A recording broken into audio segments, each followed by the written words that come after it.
Paul and Ben Eno. Call now 248-545-SOUL. New skyradio.com. Is there some special meaning to the phenomenon we know as crop circles? Why do they appear where they appear? And what happened at Aztec, New Mexico on November 25th, 1948? Well, hello there, and welcome to the 250th edition, almost an anniversary, of Behind the Paranormal. Paul and Ben. I'm Ben, and the guy asking those many and varied questions was my co-host and partner in the paranormal, my dad. And certainly a very happy Father's Day to any of you out there to whom that applies. Well, I had a nice day myself. Ben and the family put on a nice dinner, and we had a nice afternoon. Anyway, tonight we continue our conversation with our good friend, investigative journalist Linda Moulton Howe. Linda is a 3-time Emmy Award-winning journalist, filmmaker, author, and broadcaster who holds a master's degree in communication from Stanford University. She has devoted her documentary film, television, and radio career to productions about science, medicine, and the environment. The recipient of many local, national, and international awards, her films have included Poison in the Wind and A Sun-Kissed Poison, which compared smog pollution in Los Angeles and Denver. Fire in the Water, about hydrogen as an alternative energy source to fossil fuels. A Radioactive Water, about uranium contamination of public drinking water in a Denver suburb. And A Strange Harvest, which explored the worldwide animal mutilation mystery, which has haunted the United States and other countries from the mid-20th century to date. Makes me think of strange fruit. Well, she can explain. Investigative reporter for Premier Radio Networks, Linda's is a familiar voice on Coast to Coast AM. Among other books, she is the author of Mysterious Lights and Crop Circles.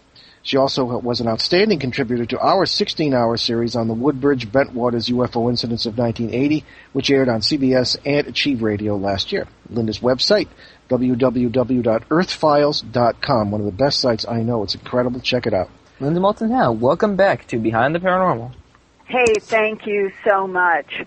And, it is so interesting when you brought up the crop formation issue that the best formations so far this year have not been in England.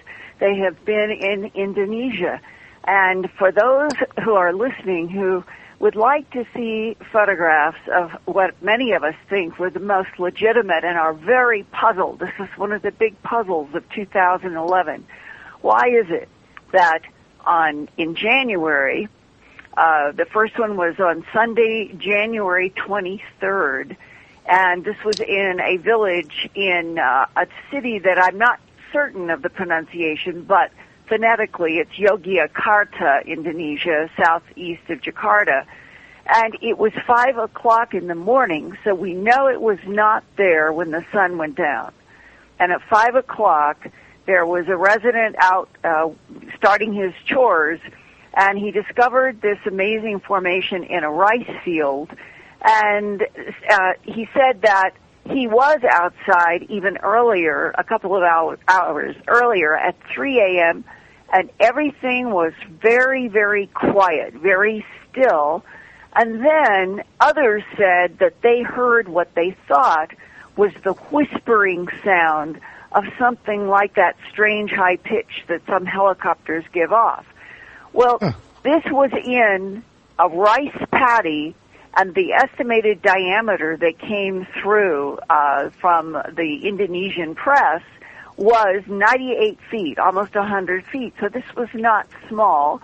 And when you look at the intricacy of that pattern, and then on 2 days later, on January 25th, it's in the same city region, but it is in a different field. It was again in rice, is another extraordinary pattern. And the reason why I bring this up is that in England this year, for reasons unknown, this is the first season going all the way back to the 1980s, where there have not been extraordinary formations early in the spring season in oilseed rape, which is so difficult to work in.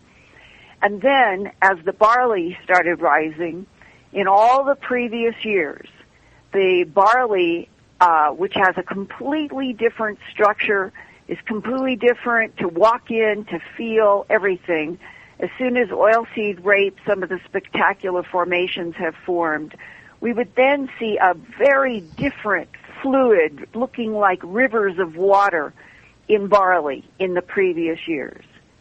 So far, in 2011, there has not been one pattern in England that has fallen into the category of the last, if you go back and say that the modern age, because there were reports of circles in World War I, World War II, the 1970s around Warminster, but the modern age of extraordinary patterns covering 500 to 1,000 feet and laid down what has to be in the dark because they were not there the day before and they were the next day and no signs of anything. When you start getting into that category, you're talking about 88, 89, 90, 91, 92. I was there for the first time in crop formations in 92, 93. And then as you come up into the middle to the late 1990s is when I call them a creepy group. They call themselves Team Satan. They were organized by a guy in London specifically, and that's the issue. Are they doing this because it's a counterintelligence operation, again, for reasons unknown, and they are getting money and computer systems under the table, or are they just awful people? I don't know what the answer is precisely, but they're the ones who started organizing the so-called humans get out and start making crop formations. You may not remember this, but there was a group, and they offered money around 1994, 95, 96, somewhere in there, for people to make formations. And part of it, people said, was because in September of 1991, there was the famous videotape by a tabloid TV group of the couple, the two men who were then in their 60s, Doug and Dave. Oh, yes. And, I've seen the entire press conference. I listened to every word. I knew a great deal about crop formations. I learned much more the next year and the years after, but I knew enough from the fact that in the summer of 91, before the September, I'm going to call it a tabloid press conference, I was the senior producer for the pilot that became the sighting series, and I was working in Los Angeles in television. And one of the subjects that we covered in the UFO report sightings, that pilot that was broadcast that fall, were crop formations. And for people listening who may not know or remember, starting in 1990 and 1991, crop formations were being photographed and reported literally around the world in both hemispheres, including wet rice paddies in Japan, extraordinary patterns in rice paddies, and everyone was saying, how is this possible? How are these wet, you could see the water reflected in the photographs from the air. How is this possible that these precise, amazing patterns are being held even in rice paddies? And that summer, I counted 33 nations reporting crop formations, 2020. 60 Minutes, news programs, even Barbara Walters was talking about the amazing phenomena of crop formations. And then comes that September 1991 tabloid interview with Doug and Dave, and they are the ones who were saying in front of a camera that went around the world and made page 2 of the New York Times, because I still have that newspaper somewhere. I couldn't believe how the New York Times handled this. I couldn't. Big headlines. Answer to crop circle mystery. Yeah. 2 gentlemen in England. Well, for those of us who knew something, this was the first signs that we were dealing with sophisticated counterintelligence. This is the way government and military counterintelligence diverts public and media. It's classic. It's been used in both world wars to survive, and now Why was it being focused on the crop circle phenomena? And we knew, Doug and Dave, were not responsible for a global phenomena. And any reporter worth their salt, especially at the New York Times in New York, should have gotten on a phone and done the same kind of work that I and others do, which is you call up people or you get a hold of this Doug and Dave and you do a real interview and you start interviewing people in the other 33 countries around the world. You interview farmers in England where they had crop formations all over counties, and you find out that what those two men told that tabloid TV camera on September 9th, 1991 was a farce. And you know it within about half a dozen phone calls. Why is it that the New York Times and all of the major newspapers, television, and radio on September 10th, 1991, did not do that? There was not one leg of work done to do anything to do what's called a reality check on what those two men said. It was simply printed, like you would hand out a transcript to the New York Times and say, here, print this on page 2, above the fold. And somebody says, okay, yes, sir, and they print it, and there is absolutely nothing about that New York Times story that had anything to do with the reality of what had actually happened that year. This is so important, what I'm saying, for everyone listening to keep in your mind the context of crop formations, because Wiltshire, England became the mantra. Everyone wanted to go to Wiltshire, and Wiltshire became the target and the focus of the Team Satan crowd out of London. Now, this year, unlike any previous year going back into the 1980s, there has not been one single phenomenal formation out of England, while there were 2 in January in Indonesia. And I'm looking at this and wondering, I and others that I know and respect and who have been out in the fields, have slept in sleeping bags right on the edge of what in the morning there was nothing there in the field. I mean, I'm telling you this, and I'm assuming that you will know. I'm not spinning a yarn here. I'm telling you based on having been there, know the people who have done this, have interviewed people year after year after year.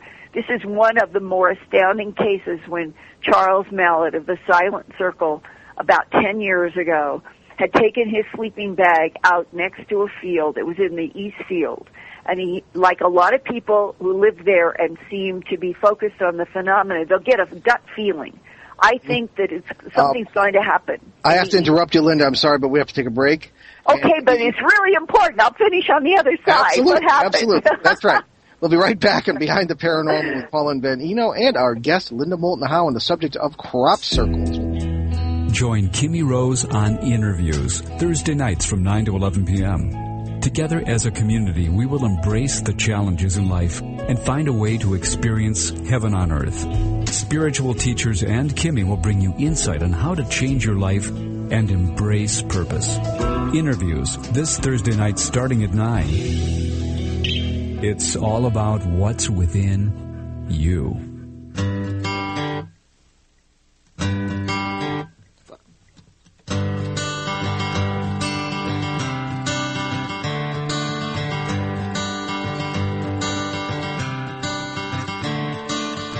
Another turning point, a fork stuck in the road. Time grabs you by the wrist, directs you where to go. So make the best of this test and don't ask why. It's not a question but a lesson learned in time. It's something unpredictable, but in the end is right. I hope you had the time of your life.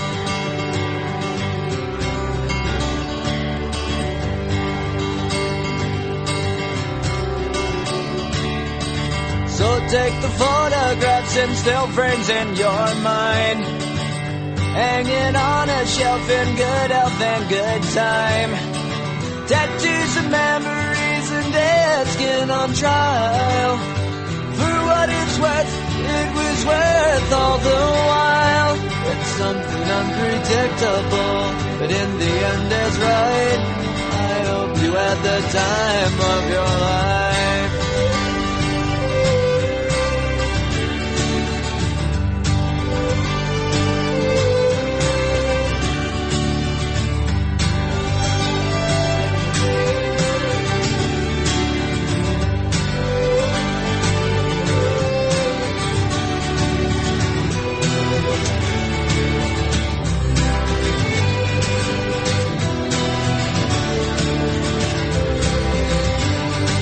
It's something unpredictable, but in the end it's right. I hope you had the time of your life.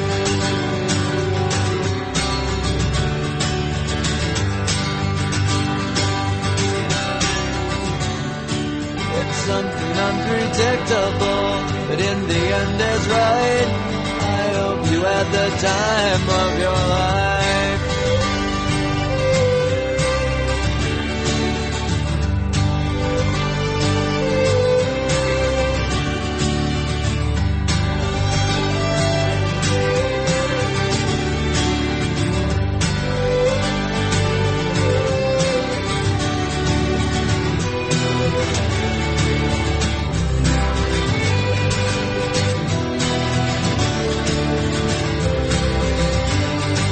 It's something unpredictable, but in the end it's right.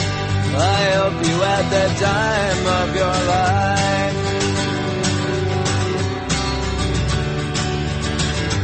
Psychic Radio is now CBS Radio's The Sky. Back to Behind the Paranormal with Paul and Ben Eno. Call now 248-545-SOUL. New skyradio.com. Believe. And we are back with Linda Moulton Howe, an amazing expert on crop circles, probably the most amazing expert on the planet, I think. And Ben's so inspired, he's sitting next to me in the booth here drawing crop circles. Yeah, so, that's exactly what I'm doing. Linda, please pick up where you left off and don't let us interrupt you. Well, this was something. It's one of the more extraordinary moments in the whole history of crop formations, and it underscores why, whatever is going on now, this has been a phenomenon that has stunned all of us who have given it time and who have spent time in it. And what I was saying before the break is that a good friend, Charles Mellett, who has run the Silent Circle for the last 3 or 4 years, it was back, and I've got the date now, it was on June 19th, 1999, the Eastfield. The night before, everybody, and when you're there, you have people who go up on the hills every night during the summer just to watch for lights and stuff. So it's not like that somebody would just be able to function in the Eastfield by themselves, right?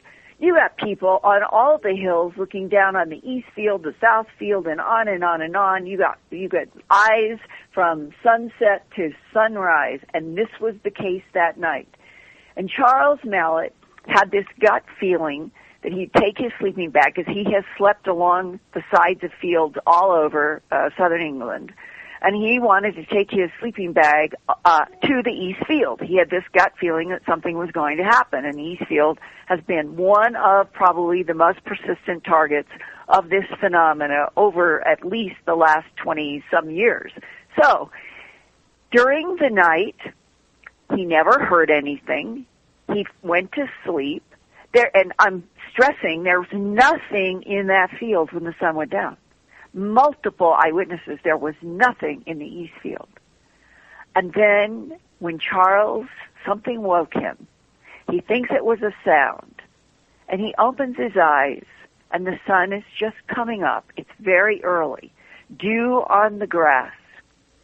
He stands up out of his sleeping bag, and there are two of the most extraordinary formations of all time.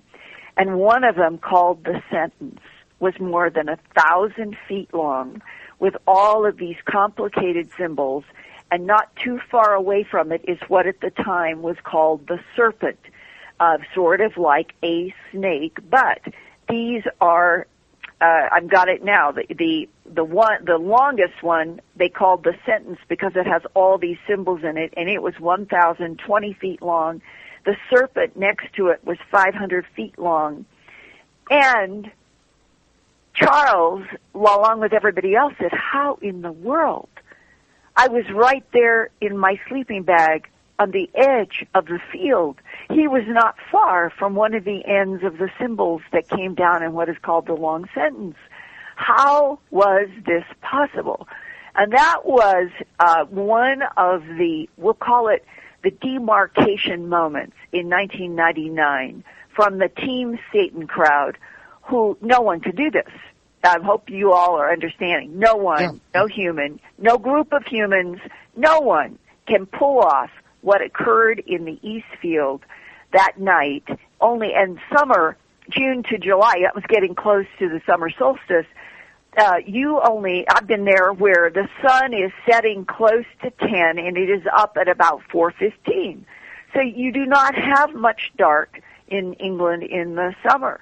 And those two enormous formations were sort of a new benchmark. Oh my God, what are we dealing with? What are the mysterious lights? Why are these phenomenal codes, some people called them? It was very clear to Gerald Hawkins, who was the author of Stonehenge Decoded, an astronomer who became so fascinated with the formations because of the mathematical relationships he was seeing. And it was Gerald Hawkins, before he died, who gave a challenge to the mathematics world to take a 1991 Barbary Castle pattern that he said had half a dozen geometry theorems in it that were not in Euclid, were not in any academic college text, and he put a sealed envelope and went through a big deal so that everything would be sealed, and he kept that sealed for 3 or 4 years, and then they had this contest. And what is so interesting is that no mathematician nailed the geometric theorems that were in fact embedded in that 1991 Barbary geometry, and that was a real stunner to Gerald Hawkins because he was working at trying to come up with mathematical relationships, and he found it, but he said in a quote to me that I used in television, on the radio, and in print, that in studying the Barbary Castle pattern alone, that he had encountered, and this was his phrase, I have encountered a profound intelligence. And he went on to explain about the geometries, and until he died, which was about 10 years later, he was convinced that in the crop formations there was embedded mathematics. Well, now, let's move this story to one other piece before we come back up to this strange silent year of 2011. In 1993, on my second trip over, out in the crop formations, I met a man who was introduced to me as being one thing, but I learned later he was working for an intel operation. And in that crop formation that day, I think he wanted to know what I thought. And I think he was coming across as somebody who was an innocent, just exploring. And later I learned he was not an innocent, which makes what he told me there in the crop formation even more interesting. He said that he had a colleague. He didn't finger himself. He said he had a colleague who worked for the Central Intelligence Agency, and that they were trying to get satellite photos of every crop formation, no matter where they occurred around the world, and feed them into a series of crays, I guess, the big computers that can analyze so quickly, by latitude, longitude, and the chronological sequence of their appearance, looking for exactly what Gerald Hawkins was looking for, embedded mathematical language, and this was his kicker. He said, because it's my understanding that the Central Intelligence Agency is looking at crop formations as markers by time travelers. Time travelers. Yes, that was said to me in 1993. Now, in 2011, I and others through my RAF Bentwaters work and several very important military and abduction cases that I have had a good fortune to be deeply involved in the last few years, I have been exposed more and more and more to the, I think, a kind of, I'm going to say, not proved, not something that is proven, but is becoming a bigger and bigger and bigger piece of high strangeness on the planet, and that is that time travelers have been involved with this planet for a long time and might explain some, half, or maybe even all of the so-called UFO phenomena. Now, just take that as an operative window in which to think about this. So now, time travel. Time travelers. In the RAF Bentwaters case, what Jim Peniston said that came into his mind when he touched the symbols on that black glassy triangle in the RAF Bentwaters England forest back on December 26, 1980, 31 years ago, is that he got a binary code download and he got a series of impressions of who, what, when, and why. And that it was a long process of having hypnosis, debriefings with Intel, and a whole lot of other things. And finally, in the 90s, he thinks he had a breakthrough, and his breakthrough about who, what, when, and why were time travelers from a far distant future, approximately 40,000 years in the future, who could come back in time because they were desperate. They were coming back to collect genetic material to use as, and this was the word in his hypnosis session, to use as Band-Aids in the far distant future where civilization apparently hits a wall and is having trouble surviving.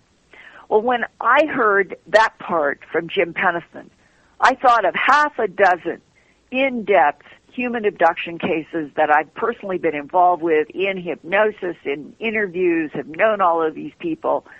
And perhaps one of the most interesting pieces of one was a scientist. He has never allowed his name to be public. He was afraid his entire career, institution, and lab would be hurt if he went public.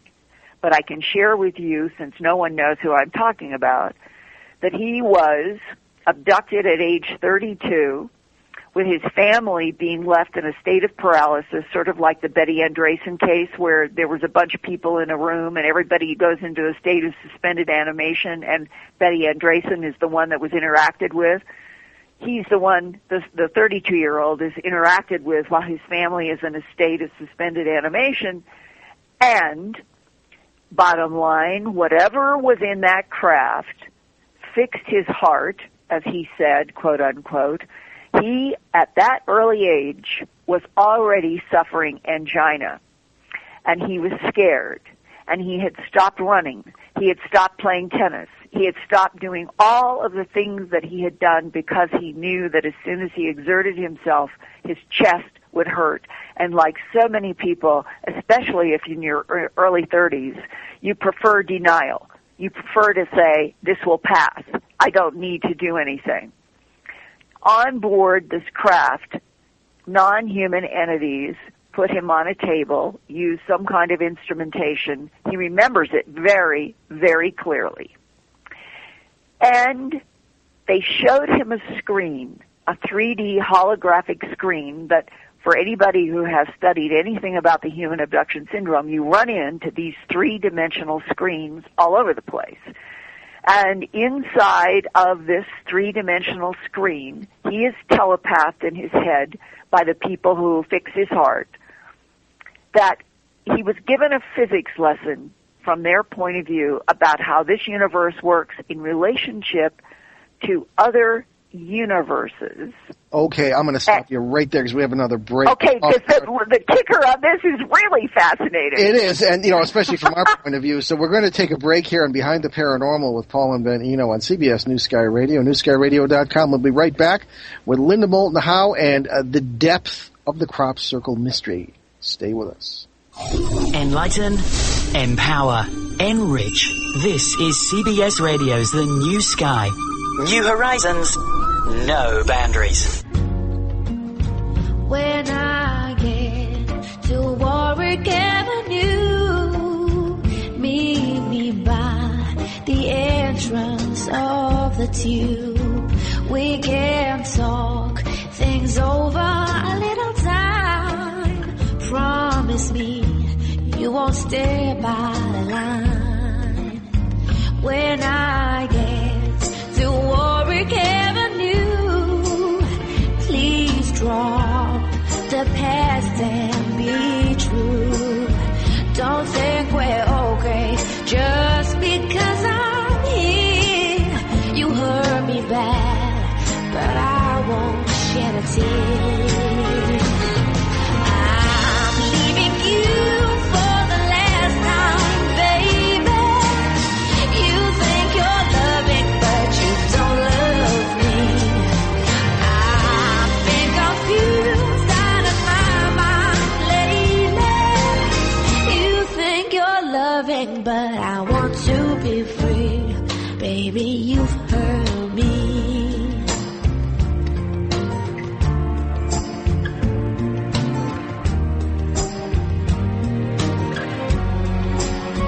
When I get to Warwick Avenue, we'll spend an hour, but no more than two. Our only chance to speak once more. I showed you the answers, now here's the door. When I get to Warwick Avenue, I'll tell you, baby, now we're through. I'm leaving you for the last time, baby. You think you're loving, but you don't love me. I've been confused out of my mind lately. You think you're loving, but you don't love me. I want to be free. Baby, you've hurt me. All the days spent together, I wish for better, but I didn't want the train to come. Now it's departed. I'm broken hearted. Seems like we never started. All those days spent together, when I wish for better, and I didn't want the train to come.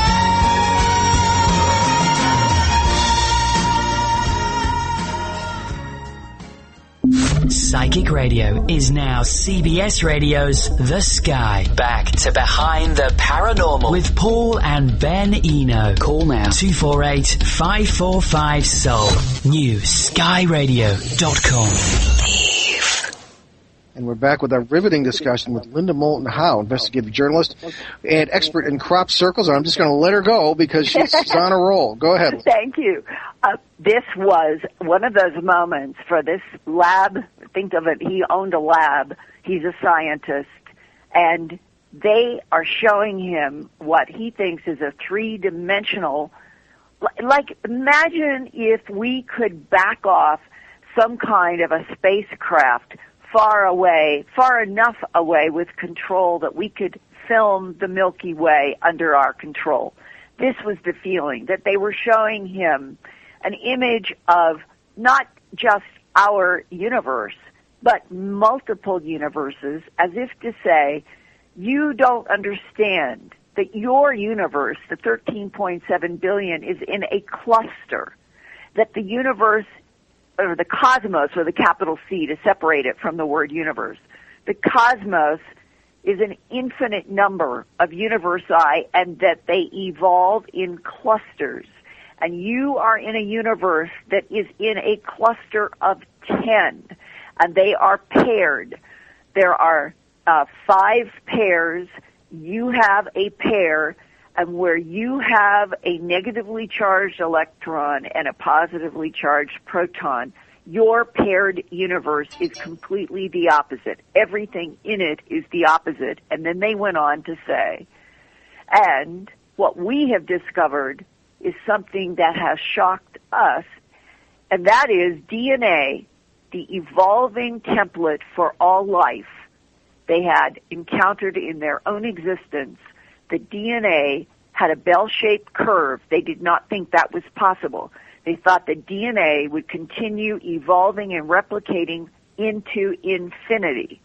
And they had come up against a wall in which the DNA in their species was not any longer replicating. They were in a crisis point, and this is why they were gathering genetic material from this planet. I heard that for the very first time back in 1982.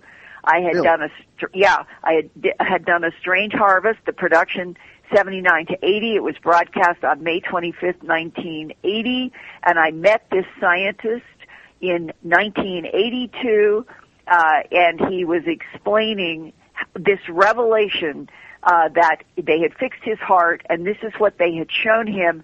And he was trying to say to me, Linda, there could be a substantial survival reason for why time travelers, other dimensions, and extraterrestrials could be harvesting genetic material from this planet. I never forgot that.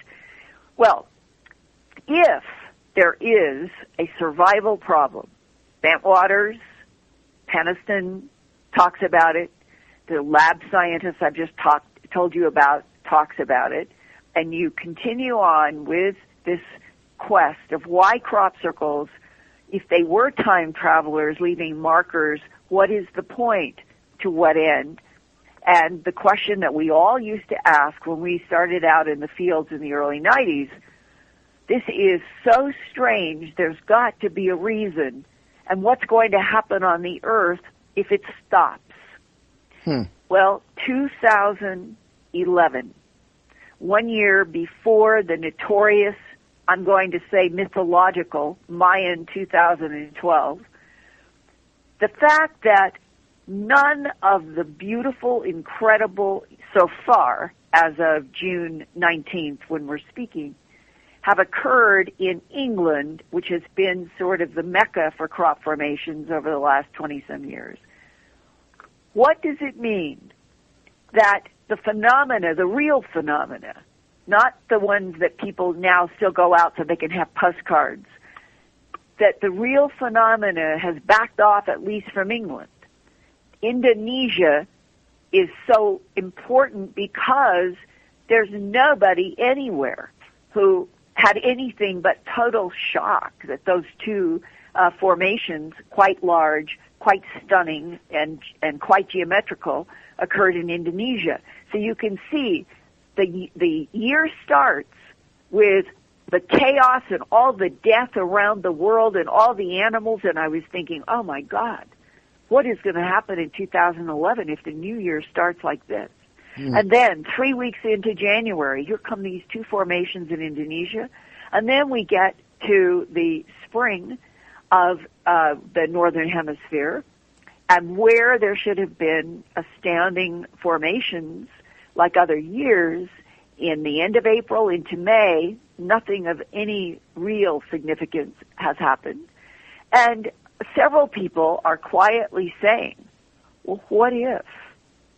Whatever was behind the crop formations, what if it's gone? What does it mean? Is the earth now left hanging by a thread in some kind of timeline consideration that has to do with survival in the future?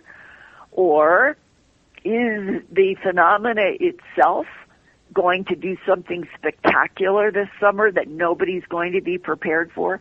I don't have an answer, but I'm trying to give you all a huge box in which to look at not only the crop formations that have been an extraordinary phenomena, biochemically, biophysically, mathematically, tying into astronomy, all kinds of sophisticated things, and now there's silence. And everybody's wondering, well, what is going to happen by December 21st to 22nd, 2012. And something about the crop formation seems to have a haunting resonance with all of the sun cycles, the star cycles, the astronomy. Gerald Hawkins saw it from all his work in Stonehenge. And if the key to it all, to the stone calendar, 5,125 years carved in stone, ending on the stone at the winter December 21, 22, 2012, was related because that stone was made by time travelers or ETs or other dimensionals, not humans. And they left a stone fragment that related to what they knew, that the universe everywhere works in cycles, that there are cycles upon cycles, and that they know that certain things will happen in the sun, in this solar system, in this galaxy, in these arms, and that there's something coming that we don't have a clue about. Well, there's no doubt that something is coming, but one wonders, in the community of multiple universes, I have always believed that it is an open system, that energy and matter can be exchanged quite easily. And the question is, whoever is communicating this about their future, is that our future, or is it just their future? Is it an alternate or parallel future? Is it ours? I mean, or we just happen to be in the right place at the right time to assist, genetically speaking? I mean, I'm sure there's no way to answer that question. Well, you're raising, though, the haunting piece. Are they us? Are we them, separated by 40,000 years? And if that's true, then our extinction is their extinction and vice versa.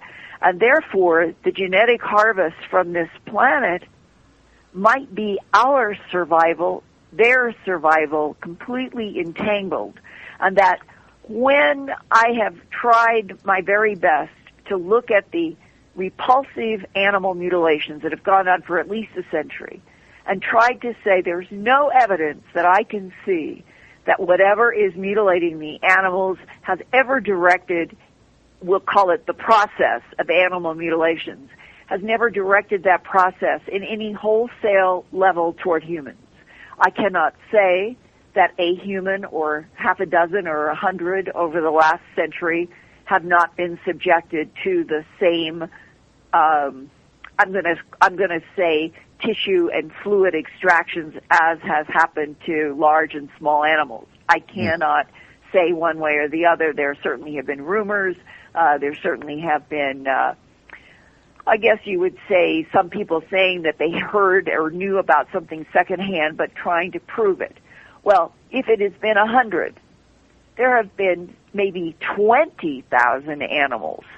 Mm-hmm. So on a scale...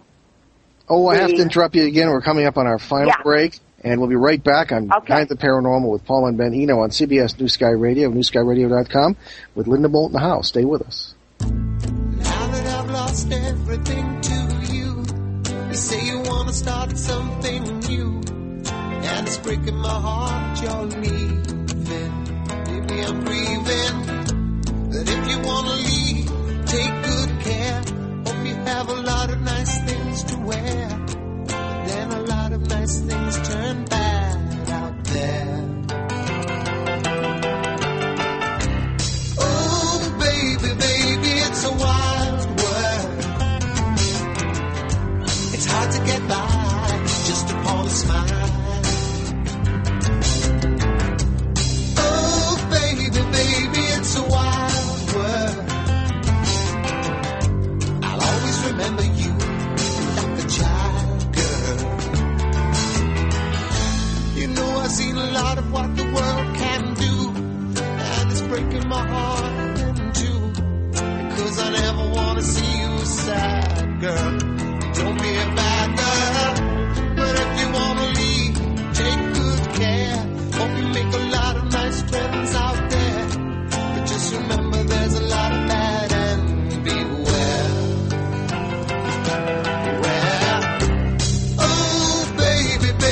It's a wild world.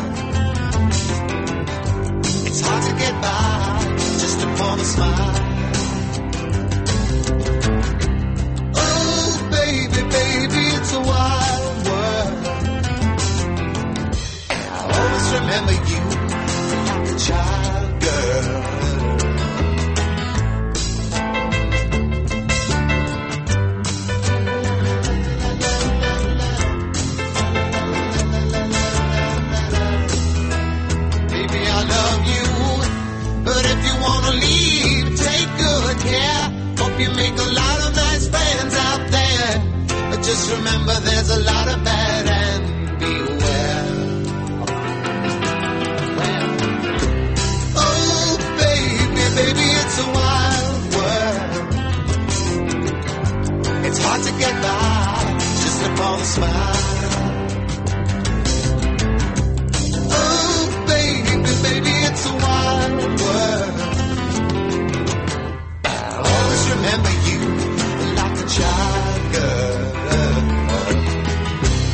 Oh, baby, it's a wild world. And it's hard to get by just upon a smile. Oh, baby, it's a wild world. And I'll always remember you like a child girl. Psychic Radio is now CBS Radio's The Sky. Back to Behind the Paranormal with Paul and Ben Eno. Call now 248-545-SOUL. New skyradio.com. Believe. And we're back with Linda Moulton Howe in our fascinating conversation on crop circles, their meaning, their implications. And we have to get CBS to give us a 5-hour show here because we're never going to finish this conversation. But take it away. We only have a few more minutes, but please continue. Well, when people say, well, how could the same intelligence that does crop formations be the same intelligence that kills and mutilates animals around the world, and the same intelligence that takes people up in beams and subjects them to both teaching as well as examinations? Aren't they all different? Well, I'm trying now to focus on this whole issue of whose survival might be at stake in all of the phenomena. If, in fact, time travelers are a key to everything that has been occurring on the planet for a long time.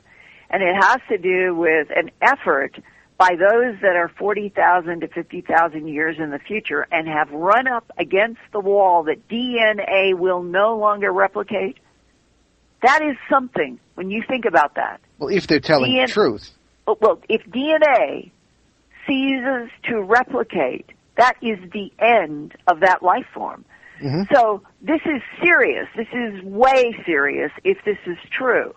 And then what would the repercussions be between past, present, and future? If the future has an end point, if the civilization has an extinction point, would we know it now? Would we know if there were technologies out there that were actually trying to change the Earth's timeline to avert the catastrophe, to give life going forward to this Earth and on a different timeline in which the DNA 40,000 years in the future will continue to replicate, that we bypass some horrible fate? Now, those are, on one sense, they sound like they're philosophical questions and great for Star Trek. And I'm trying to say that I think these are at the heart of everything that has been going on. And if the government suspects or knows or has hard knowledge about whatever is happening with time, and they do not want the human family to wake up, they have this assumption that only 100 people on the planet can ever know the truth, keep everybody dumb and happy while we go toward whatever. This is a very interesting question, whether you're talking about crop formations and what I was saying before the break. The numbers, if you put them in a scale, if you look at 20,000, 30,000 animal mutilations over 100 years in both hemispheres, those animals would ultimately, for the most part, not all, but for the most part, they would have been part of the human food supply. Am I saying that gently enough? Meaning that the focus on the mutilations, the animals over 100 years, even though humans say it's not right, those are my animals. Well, there are animals, that's true, on Earth, and we would fight to keep our right to choose when we wanted to take those animals to a slaughterhouse or whatever, And the fact that something else that law enforcement says are creatures from outer space are taking out animals without asking permission, that's where people sort of say, well, then they must be bad. Well, what if all of the genetic harvest of the planet and the crop formation markers, with all of their clearly embedded mathematical language in some of them, and the human abduction syndrome, which also harvests sperm and eggs from humans, another genetic harvest, what if all of it were going toward trying to preserve a positive, distant future so that it doesn't go into the hard collision of DNA not replicating?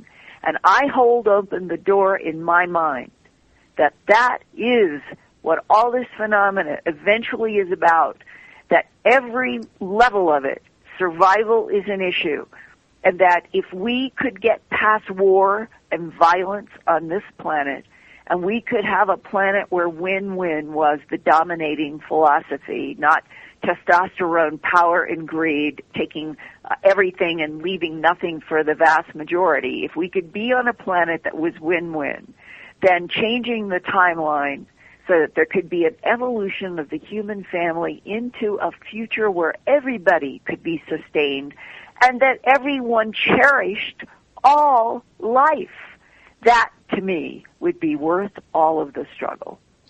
That's true. Certainly true. Let me ask you a practical question. Are you aware of any example in the history of the biosphere wherein DNA ceased to replicate?